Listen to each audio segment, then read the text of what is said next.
സംഘടനാ സ്നേഹം മൂത്ത് റോഡിൽ CPM എന്ന വലിയ അക്ഷരങ്ങളിൽ വരച്ചിടുമ്പോൾ പ്രവർത്തകർ ഓർത്തിട്ടുണ്ടാവില്ല ഇത് പോലീസിന് പ്രതിഭ തെളിയിക്കാനുള്ള ക്യാൻവാസ് ആകുമെന്ന്. പ്രവർത്തകർ റോഡ് നീളെ എഴുതിവെച്ചത് അറിഞ്ഞെത്തിയ പോലീസിന് സംഗതി കണ്ടപ്പോൾ തോന്നിയ ഐഡിയ ക്ലിക്കായി.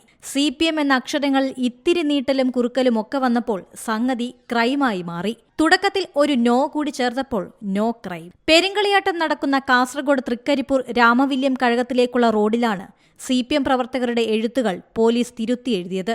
ഡിവൈഎസ്പിയുടെ നേതൃത്വത്തിലായിരുന്നു തിരുത്തൽ. ഇളമ്പച്ചി റോഡിൽ നിന്ന് കഴകത്തിന് മുന്നിലൂടെ കടന്നുപോകുന്ന റോഡിലും വൈദ്യുത തൂണുകളിലും മറ്റും കഴിഞ്ഞ ദിവസം രാത്രിയാണ് CPM DYFI പ്രവർത്തകർ ചായം മുക്കി സംഘടനയുടെ പേരെഴുതിയത്.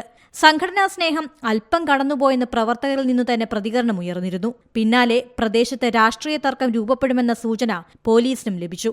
അതോടെ കാഞ്ഞങ്ങാട് DYSP ബാബു പെരിങ്ങത്തിന്റെ നേതൃത്വത്തിൽ പോലീസ് എത്തി. എല്ലാ എഴുത്തും മായ്ക്കാനുള്ള പെയിന്റ് പോലീസിന്റെ പക്കലുണ്ടായിരുന്നില്ല. അതോടെയാണ് പൂർണ്ണമായും മായ്ക്കേണ്ട, പകരം തിരുത്താമെന്ന ആശയത്തിലേക്ക് എത്തിയത്. ഇതിനിടെ പ്രവർത്തകരിൽ ചിലർ പെയിന്റുമായി എത്തി എഴുത്തുകൾ മായ്ക്കാനും ശ്രമിക്കുന്നുണ്ടായിരുന്നു. മാർച്ച് 5 മുതൽ 12 വരെയാണ് രാമവില്യം കഴകം പെരുങ്കളിയാട്ടം. Zee Malayalam news, Kannur.